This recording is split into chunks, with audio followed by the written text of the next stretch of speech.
हरे कृष्ण। श्रीमद् भागवतम तृतीय स्कंद 27वां 28वां 29वां अध्याय। 27वां अध्याय प्रकृति पुरुष के विवेक से मोक्ष प्राप्ति का वर्णन। श्री श्री भगवान कहते हैं, माता जी, जिस तरह जल में प्रतिबिंबित सूर्य के साथ जल के शीतलता, चंचलता आदि गुणों का संबंध नहीं होता, उसी प्रकार प्रकृति के कार्य शरीर में स्थित रहने पर भी आत्मा वास्तव में उसके सुख दुख आदि धर्म से लिप्त नहीं होते, क्योंकि वो स्वभाव से निर्विकार, अकर्ता और निर्गुण है। किंतु जब वही प्राकृत गुणों से अपना संबंध स्थापित कर लेता है, तब अहंकार से मोहित होकर मैं करता हूँ ऐसा मानने लगता है। उस अभिमान के कारण वह देह के संसर्ग से किए हुए पुण्य पाप रूप कर्मों के दोष से अपनी स्वाधीनता और शांति खो बैठता है तथा उत्तम, मध्यम और नीच योनियों में उत्पन्न होकर संसार चक्र में घूमता रहता है।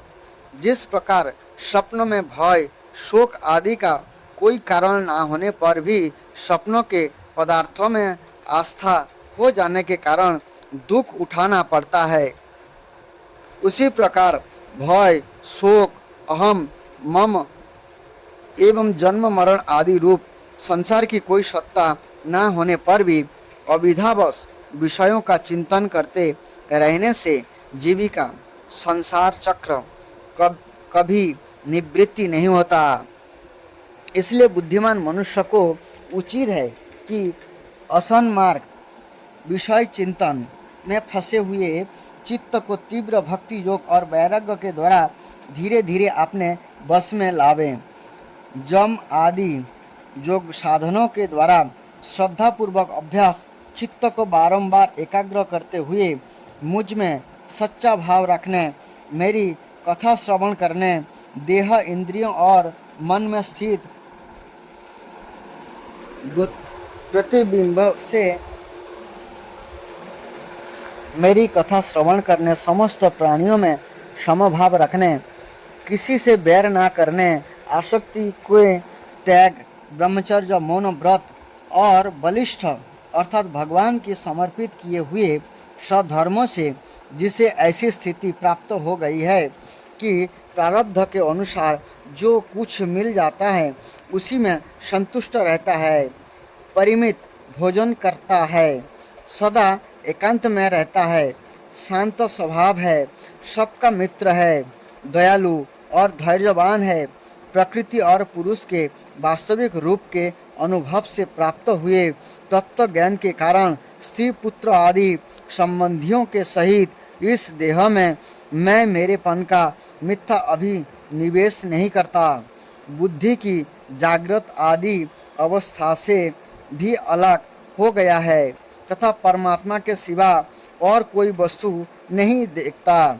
यह आत्मदर्शी मुनि नेत्र से सूर्य को देखने की भांति अपने शुद्ध अंतकरण द्वारा परमात्मा का साक्षात्कार कर उस अद्वितीय ब्रह्म पद को प्राप्त हो जाता है, जो देहादि संपूर्ण उपाधियों से पृथक अहंकार आदि मिथ्या वस्तु में सत्य रूप से भासने वाला जगत कारण भूता प्रकृति का अधिष्ठान, महत आदि कार्य वर्ग का प्रकाश और कार्य कारण रूप संपूर्ण पदार्थों में व्याप्त है। जिस प्रकार जल में पड़ा हुआ सूर्य का प्रतिबिंब दीवाल पर पड़े हुए अपने आभा के संबंध से देखा जाता है और जल में दिखने वाले प्रतिबिंब से आकाश स्थित सूर्य का ज्ञान होता है, उसी प्रकार वैकारिक आदि भेद से तीन प्रकार का अहंकार देह, इंद्रियों और मन में स्थित अपने प्रतिबिंब से लक्षित होता है और फिर सत परमात्मा के प्रतिबिंब युक्त उस अहंकार के द्वारा सत्य ज्ञान रूप परमात्मा का दर्शन होता है,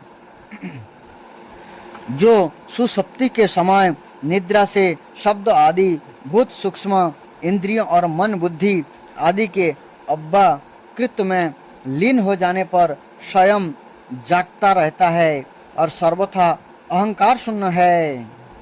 जागृत अवस्था में यह आत्मा भूत सूक्ष्म आदि दृश्य वर्ग के दृष्टारूप में स्पष्टतया अनुभव में आता है, किंतु सुषुप्ति के समय अपने आधारभूत अहंकार का नाश होने से यह भ्रमवश अपने को ही नष्ट हुआ मान लेता है।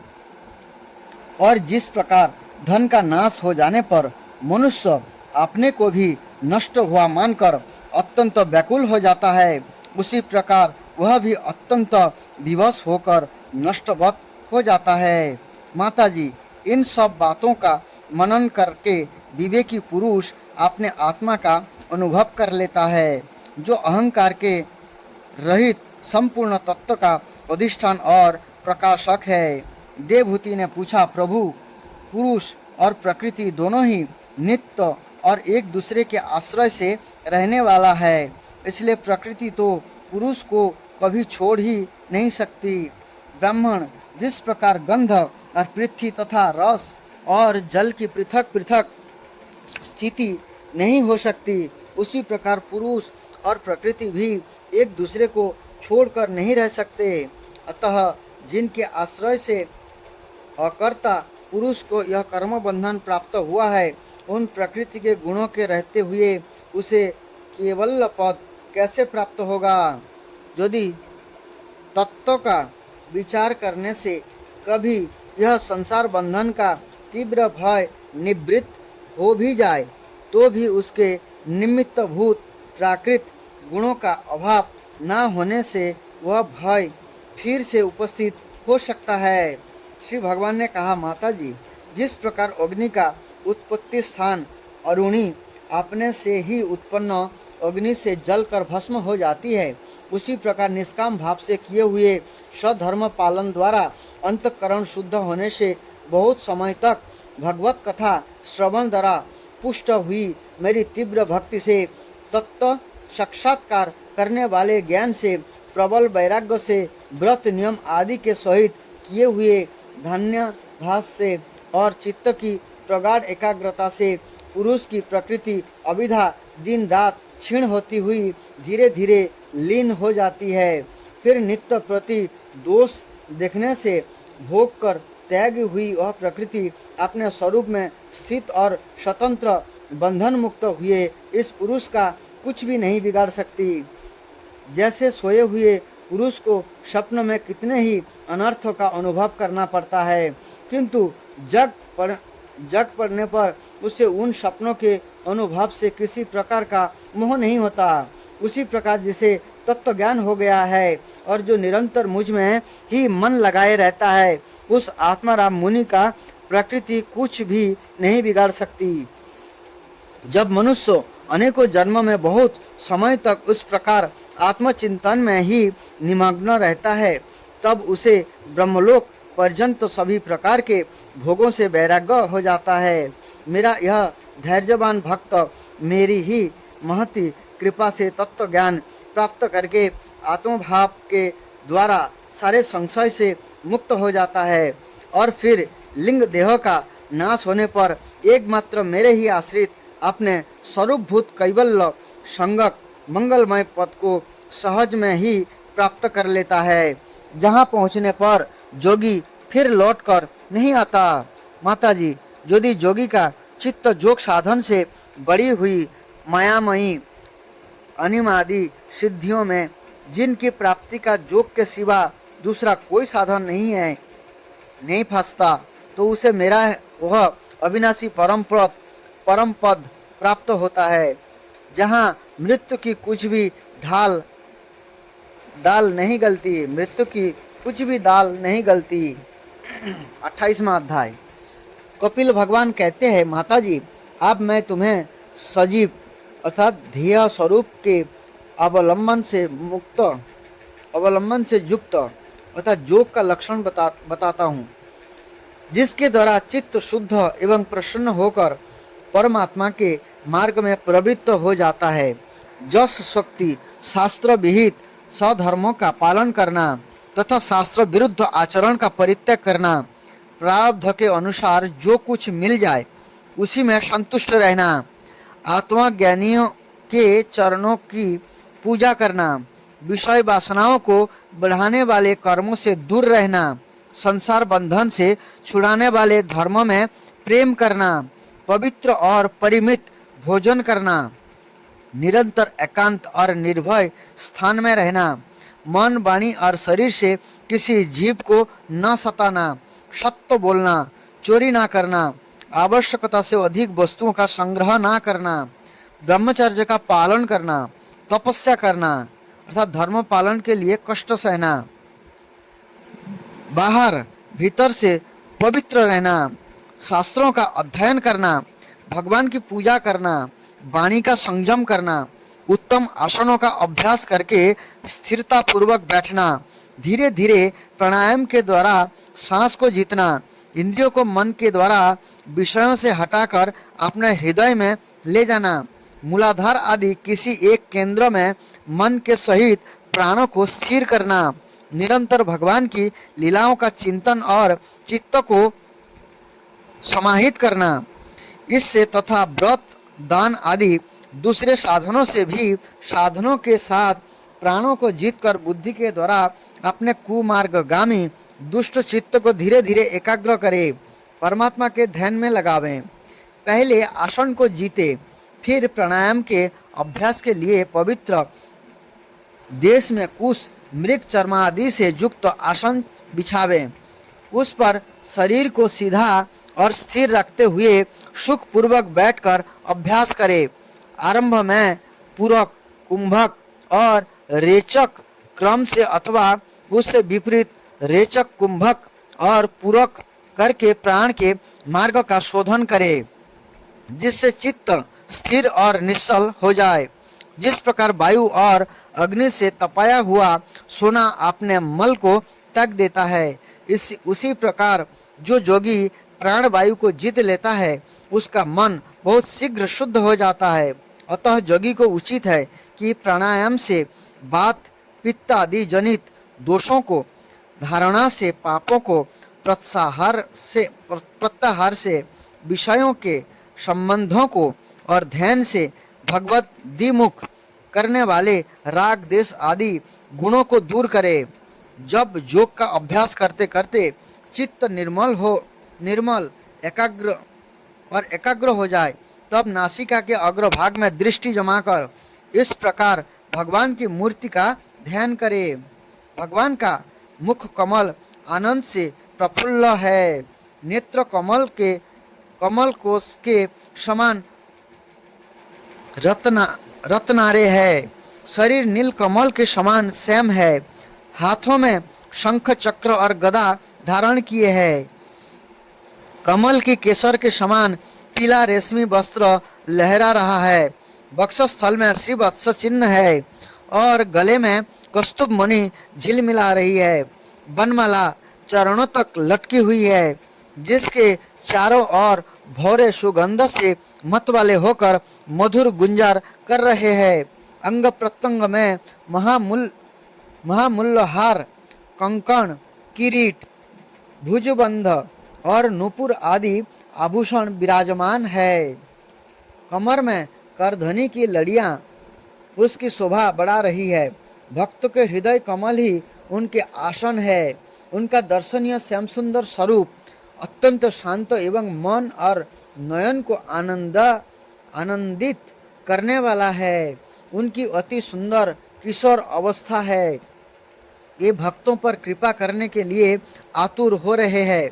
बड़ी मनोहर झांकी है। भगवान सदा संपूर्ण लोक से बंदित है।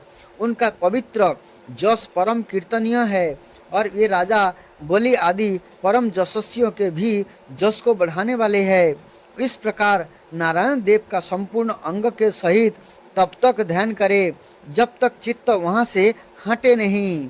भगवान की लीलाएं बड़ी दर्शनीय है। अतः अपनी रुचि के अनुसार खड़े हुए, चलते हुए, बैठे हुए, ओढ़े हुए अथवा अंतर्जामी रूप में स्थित हुए अनेक रूपों का विशुद्ध भाव युक्त चित्त से चिंतन करे।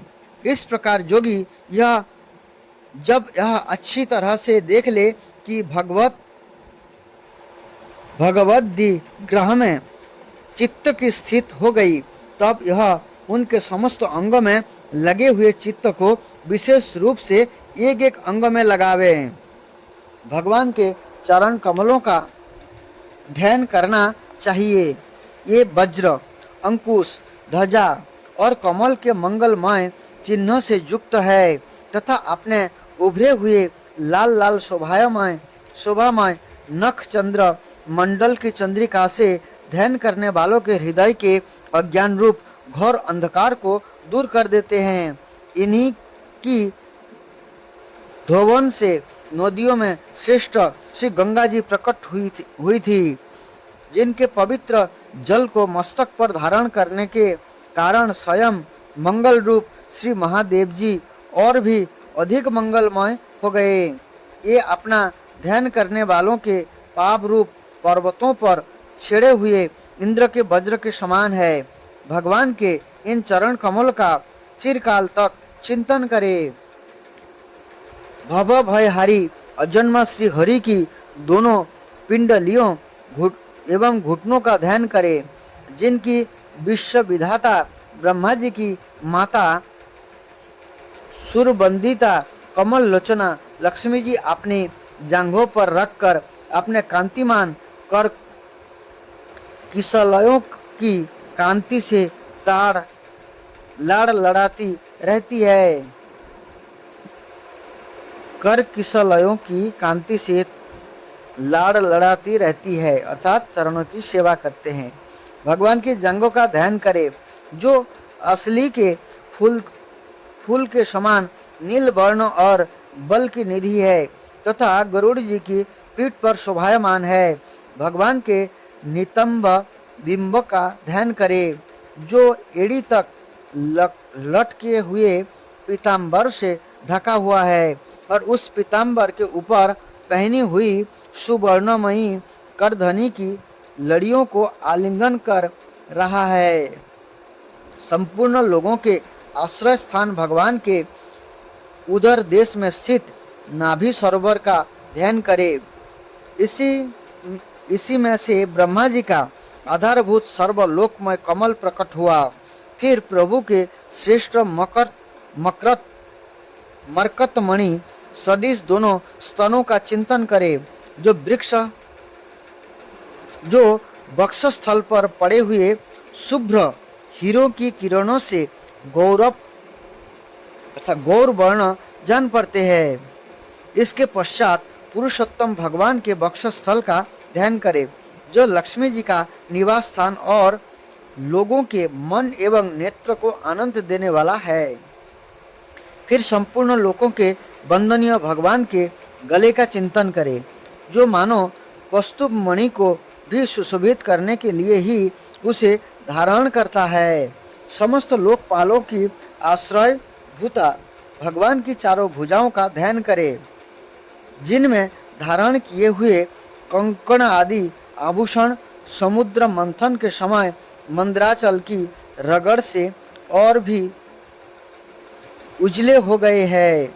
इसी प्रकार जिसके तेज को सहन नहीं किया जा सकता, उस सहस्त्र धारों वाले सुदर्शन चक्र का तथा उनके कर कमलों में राजहंस के समान विराजमान शंख का चिंतन करे।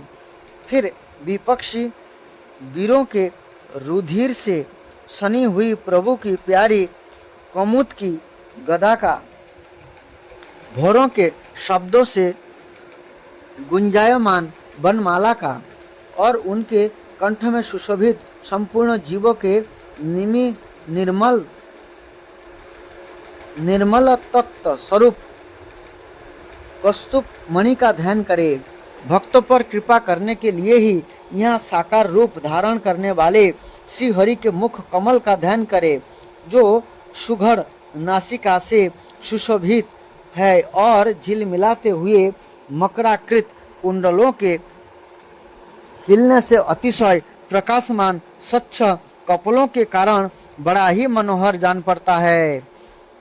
काली काली घुंघराली अलका बलि से मंडित भगवान का मुखमंडल अपनी छवि के द्वारा भौरों से सेवित कमल कोश का भी तिरस्कार कर रहा है और उसके कमल सदृश विशाल एवं चंचल नेत्र उस कमल किशोर पर उछलते हुए मछलियों के जोड़े की शोभा की मात कर रहे हैं। उन्नत भ्रूलताओं से सुशोभित भगवान के ऐसे मनोहर मुखार बिंद की मन में धारणा करके आलस्य रहित हो उसी का ध्यान करे। हृदय गुफा में चिरकाल तक भक्ति भाव से भगवान के नेत्र की चितवन का ध्यान करना चाहिए, जो कृपा से और प्रेम भरी मुस्कान से क्षण क्षण अधिकाधिक बढ़ती रहती है, विपुल प्रसाद की वर्षा करती रहती है और भक्तजन के अत्यंत घोर तीनों तापों को शांत करने के लिए ही प्रकट हुई है। श्री हरि का हास्य प्रणत जनों के तीव्र से तीव्र शोक के अश्रु सागर को सुखा देता है और अत्यंत उदार है। मुनियों के हित के लिए कामदेव को मोहित करने के लिए ही अपने माया से श्री हरि ने अपने भूमंडल को बनाया है। उनका ध्यान करना चाहिए।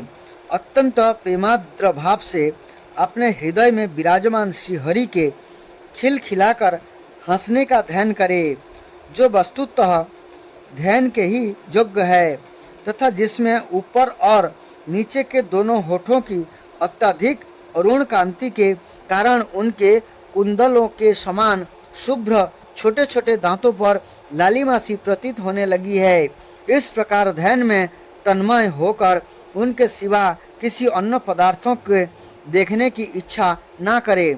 इसी प्रकार ध्यान के अभ्यास से साधक का श्री हरि में प्रेम हो जाता है, उसका हृदय भक्ति से द्रवित हो जाता है, शरीर में आनंद तिरेक के कारण रोमांच होने लगता है।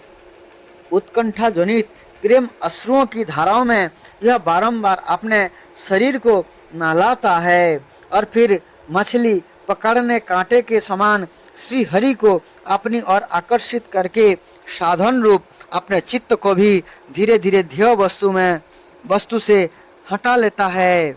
जैसे तेल आदि के चुक जाने पर दीप शिखा अपने कारण रूप तेजस तत्व में लीन हो जाती है, वैसे ही आश्रय विषय और राग से रहित होकर मन शांत ब्रह्माकार हो जाता है। इस अवस्था के प्राप्त होने पर जीव गुण प्रवाह रूप देहादि उपाधि के निवृत्त हो जाने के कारण धाता ध्येय आदि विभाग से रहित एक अखंड परमात्मा को ही सर्वत्र अनुगत देखता है। योगाभ्यास से प्राप्त हुई चित्त की इस अविधा रहित लय रूप निवृत्ति से अपनी सुख दुख रहित ब्रह्म रूप महिमा में स्थित होकर परमात्मा का साक्षात्कार कर लेने पर वह योगी जिस सुख दुख के भोक्ता तृप्त को पहले अज्ञानवश अपने रूप में देखता था, उसे आप अधिधाकृत अहंकार में ही देखता है। जिस प्रकार मदिरा के मत से मत वाला पुरुष को अपनी कमर पर लपटे हुए वस्त्र के रहने जा गिरने की कुछ भी सुधि नहीं रहती, उसी प्रकार चरम अवस्था को प्राप्त हुए सिद्ध पुरुष को भी अपने देह के बैठने उठने अथवा देव बस कहीं जाने या लौट आने के विषय में कुछ भी ज्ञान नहीं रहता, क्योंकि वो अपने परम आनंदमय रूप में स्थित है।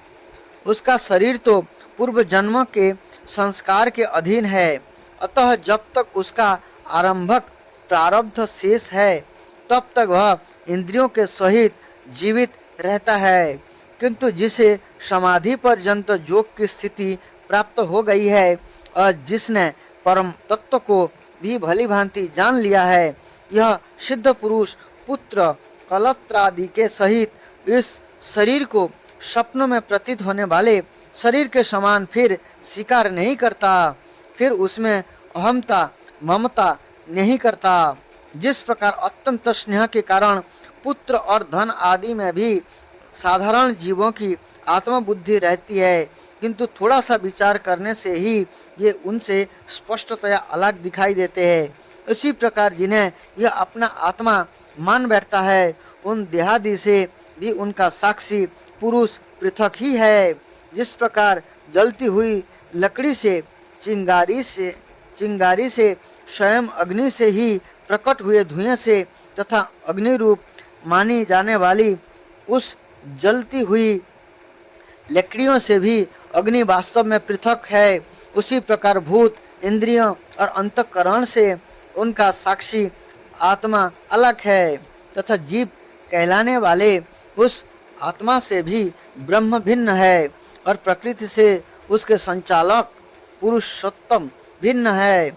जिस प्रकार देह दृष्टि से जरायुज, अंडज, सेदहज और उद्भिज चारों प्रकार के प्राणी पंचभूत मात्र है, उसी प्रकार संपूर्ण जीवों में आत्मा को और आत्मा में संपूर्ण जीवों को अनन्य भाव से अनुगत देखे।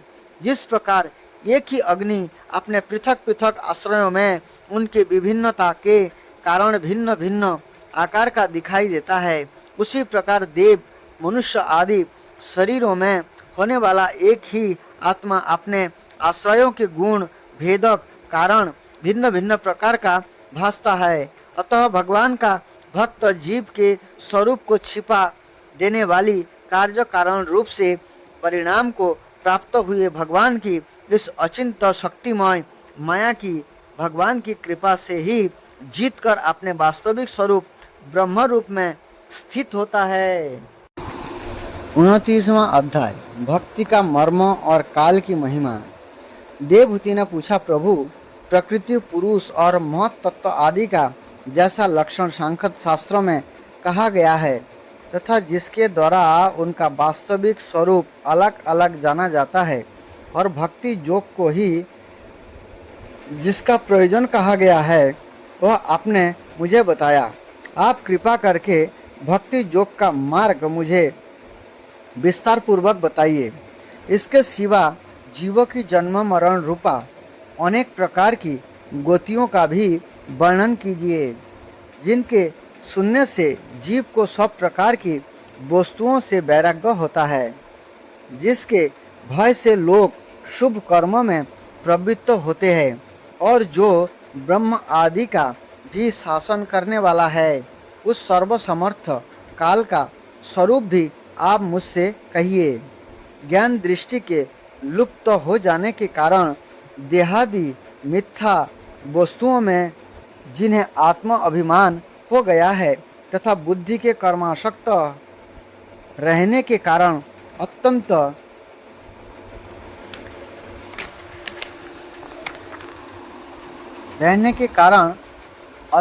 सीमित होकर जो चिरकाल से अपार अंधकारमय संसार में सोए पड़े हैं, उन्हें जगाने के लिए आप जो प्रकाशक सूर्य की प्रकट हुई है।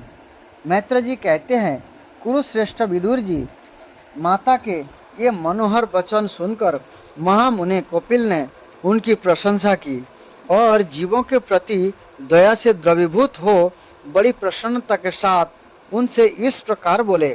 श्री भगवान ने कहा, माता जी, साधकों के भाव के अनुसार भक्ति योग का अनेक प्रकार से प्रकाश होता है, क्योंकि स्वभाव और गुण के भेद से मनुष्य के भाव में भी विभिन्नता आ जाती है। जो भेददर्शी क्रोधी पुरुष हृदय में हिंसा, दंभ अथवा मत्सर्ज का भाव रखकर मुझसे प्रेम करता है, वह मेरा तामस भक्त है। जो पुरुष विषय, जस और ऐश्वर्य की कामना से प्रति मासादि में मेरा भेदभाव से पूजन करता है, यह राजस भक्त है। जो व्यक्ति पापों का क्षय करने के लिए परमात्मा को अर्पण करने के लिए और पूजन करना कर्तव्य है, इस बुद्धि से मेरा भेदभाव से पूजन करता है, वह सात्विक भक्त है। जिस प्रकार गंगा का प्रवाह अखंड रूप से समुद्र की ओर बहता रहता है, उसी प्रकार मेरे गुणों के श्रवण मात्र से मन की गति का तेलधार रावत अविच्छिन्न रूप से मुझ सर्वांतर्यामी के प्रति हो जाना तथा मुझ पुरुषोत्तम में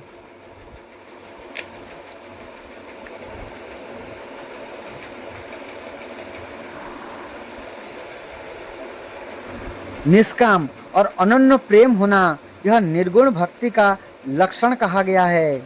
ऐसे निष्काम भक्त दिए जाने पर भी मेरी सेवा को छोड़कर सालोक्य, सृष्टि, सामीप्य, सारूप्य और सायुज्य मोक्ष तक नहीं लेते। तो 5 प्रकार के मुक्ति है, उसका वर्णन किया गया है यहाँ पर।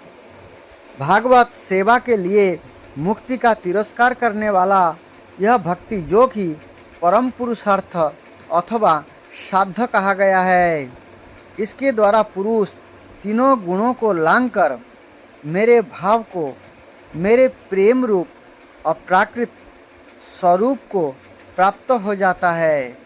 निष्काम भाव से श्रद्धापूर्वक आपने नित्य नैमित्तिक कर्तव्य का पालन कर नित्य प्रति हिंसा रहित उत्तम क्रिया योग का अनुष्ठान करने, मेरी प्रतिमा का दर्शन, स्पर्श, पूजा, स्तुति और वंदना करने, प्राणियों में मेरी भावना करने, धैर्य और वैराग्य के अवलंबन, महापुरुषों का मान देने पर दया और सम्मान स्थिति वालों के प्रति मित्रता का व्यवहार करने, जम नियमों का पालन, आध्यात्म शास्त्र का श्रवण और मेरे नामों का उच्चारण स्वर से कीर्तन करने से तथा मन की सरलता, सत्पुरुषों के संग और अहंकार के त्याग से मेरे धर्मों का, भगवत धर्मों का अनुष्ठान करने वाले भक्त पुरुषों का चित्त अत्यंत शुद्ध होकर मेरे गुणों के श्रवण मात्र से अनायास ही मुझ में लग जाता है। जिस प्रकार वायु के द्वारा उड़कर जाने वाला गंध अपने आश्रय पुष्प से घ्राणेन्द्रिय तक पहुंच जाता है, उसी प्रकार भक्ति योग में तत्पर और राग देश आदि विकारों से शून्य चित्त परमात्मा को प्राप्त कर लेता है और आत्मा स्वरूप से सदा सभी जीवों में स्थित हूँ। इसलिए जो लोग मुझ सर्वभूत स्थित परमात्मा का अनादर करके केवल प्रतिमा में ही मेरा पूजन करते हैं, उनकी वह पूजा संग मात्र है। मैं सबका आत्मा परमेश्वर सभी भूतों में स्थित हूँ। ऐसी दशा में जो मोहवश मेरी उपेक्षा करके केवल प्रतिमा के पूजन में ही लगा रहता है, वह तो मानो भस्म में ही हवन करता है। जो भेददर्शी और अभिमानी पुरुष जो दूसरे जीवों के साथ बैर बांधता है और इस प्रकार उनके शरीरों में विद्वान मुझ आत्मा से ही द्वेष करता है, उसके मन को कभी शांति नहीं मिल सकती। माता जी, जो दूसरे जीवों का अपमान करता है, वह बहुत सी घटिया बढ़िया सामग्रियों से अनेक प्रकार के विधि विधानों के साथ मेरी मूर्ति का पूजन भी करे तो भी मैं उससे प्रसन्न नहीं हो सकता। मनुष्य अपने धर्म का अनुष्ठान करता हुआ तब तक मुझ ईश्वर की प्रतिमा आदि में पूजा करता रहे जब तक उसे अपने हृदय में एवं संपूर्ण प्राणियों में स्थित परमात्मा का अनुभव न हो जाए। जो व्यक्ति आत्मा और परमात्मा के बीच में थोड़ा सा भी अंतर करता है, उस भेददर्शी को मैं मृत्यु रूप से महान भय उपस्थित कराता हूँ। अतः संपूर्ण प्राणियों के भीतर घर बनाकर उन प्राणियों के ही रूप में स्थित मुझ परमात्मा का यथायोग्य दान, मान, मित्रता के व्यवहार तथा समदृष्टि के द्वारा पूजन करना चाहिए। माता जी, पाषाण आदि चेतनों को अपेक्षा वृक्ष आदि जीव श्रेष्ठ है। उनसे सांस लेने वाले प्राणी श्रेष्ठ है। उनमें भी मन वाले प्राणी उत्तम और उनसे इंद्रियों की वृत्तियों से युक्त प्राणी श्रेष्ठ है। सेंद्रिय प्राणियों में भी केवल स्पर्श का अनुभव करने वाली अपेक्षा रस का ग्रहण कर सकने वाले मत्स्य आदि उत्कृष्ट है तथा रस वेत्ताओं की अपेक्षा गंध का अनुभव करने वाले भ्रमर आदि और गंध का ग्रहण करने वालों से भी शब्दों का ग्रहण करने वाले सर्प आदि श्रेष्ठ है। उनसे भी रूप का अनुभव करने वाले काक आदि उत्तम है। और उनकी अपेक्षा जिनके ऊपर नीचे दोनों ओर दांत होते हैं ये जीव श्रेष्ठ है। उनमें भी बिना पैर वालों से बहुत से चरण वाले श्रेष्ठ है तथा बहुत चरण वालों में से 4 चरण वाले और 4 चरण वाले भी 2 चरण वाले मनुष्य श्रेष्ठ है। मनुष्य में भी 4 वर्ण श्रेष्ठ है। उनमें भी ब्राह्मण श्रेष्ठ है। ब्राह्मण में वेदों को जानने वाले उत्तम है और वेदज्ञों में भी वेद का तात्पर्य जानने वाले श्रेष्ठ है। तात्पर्य जानने वालों से संशय निवारण करने वाले, उनसे भी आपने वर्णाश्रम सिद्ध धर्म का पालन करने वाले तथा उनसे भी आसक्ति का त्याग और अपने धर्म का निष्काम भाव से आचरण करने वाले श्रेष्ठ है। उनकी अपेक्षा भी जो लोग अपने संपूर्ण कर्म, उनके फल तथा अपने शरीर को भी मुझे ही अर्पण करके भेदभाव छोड़कर मेरी उपासना करते हैं वे श्रेष्ठ है। इस प्रकार मुझे ही चित्त और कर्म समर्पण करने वाले अकर्ता और समदर्शी पुरुष से बढ़कर मुझे कोई अन्य प्राणी नहीं दिखता। अतः यह मानकर कि जीव रूप आप अपने अंश से साक्षात भगवान ही सब में अनुगत है, उन समस्त प्राणियों को बड़े आदर के साथ मन से प्रणाम करे। माता जी, इस प्रकार मैंने तुम्हारे लिए भक्ति योग और अष्टांग योग का वर्णन किया। इनमें से एक का भी साधन करने से जीव परम पुरुष भगवान को प्राप्त कर सकता है। भगवान परमात्मा पर ब्रह्म का अद्भुत स्वभाव संपन्न तथा जागतिक पदार्थों के नानाविध वैचित्र का हेतुभूत स्वरूप विशेष ही काल नाम से विख्यात है। प्रकृति और पुरुष इसी के रूप है तथा इनसे यह पृथक भी है। नाना प्रकार के कर्मों का मूल अदृष्ट भी वही है तथा इसी से महत्व आदि के अभिमानी भेददर्शी प्राणियों को सदा भय लगा रहता है। जो सबका आश्रय होने के कारण समस्त प्राणियों में अनुप्रविष्ट होकर भूतों द्वारा ही उनका संहार करता है, वह जगत का शासन करने वाले ब्रह्म आदि का भी प्रभु भगवान काल ही यज्ञ का फल देने वाला विष्णु है। उसका ना तो कोई मित्र है, ना कोई शत्रु और ना तो कोई सागा संबंधी ही है। वो सर्वदा सजग रहता है और अपने स्वरूप भूत श्री भगवान को भूलकर भोग रूप प्रसाद में पड़े हुए प्राणियों पर आक्रमण करके उनका संहार करता है। इसी के भय से वायु चलता है, इसी के भय से सूर्य तापता है, इसी के भय से इंद्र वर्षा करते हैं और इसी के भय से तारे चमकते हैं। इसी से भयभीत होकर औषधियों के सहित लताएं और सारी वनस्पतियां समय समय पर फल फूल धारण करती है। इसी के डर से नदियां बहती है और समुद्र अपनी मर्यादा से बाहर नहीं जाता। इसके भय से अग्नि प्रज्वलित होती है और पर्वतों के सहित पृथ्वी जल में नहीं डूबती। उसी के शयन से यह आकाश जीवित प्राणियों को सांस सांस के लिए अवकाश देता है और महत्तत्व अहंकार रूप शरीर का 7 आवरण से युक्त ब्रह्मांड के रूप में विस्तार करता है। इस काल के ही भय से सत्य आदि गुणों के नियामक विष्णु आदि देवगण, जिनके अधीन यह सारा चराचर जगत है, अपने जगत रचना आदि कार्यों में युग क्रम से तत्पर रहते हैं। यह अविनाशी काल स्वयं अनादि किंतु दूसरों का आदि कर्ता उत्पादक है तथा स्वयं अनंत होकर भी दूसरों का अंत करने वाला है।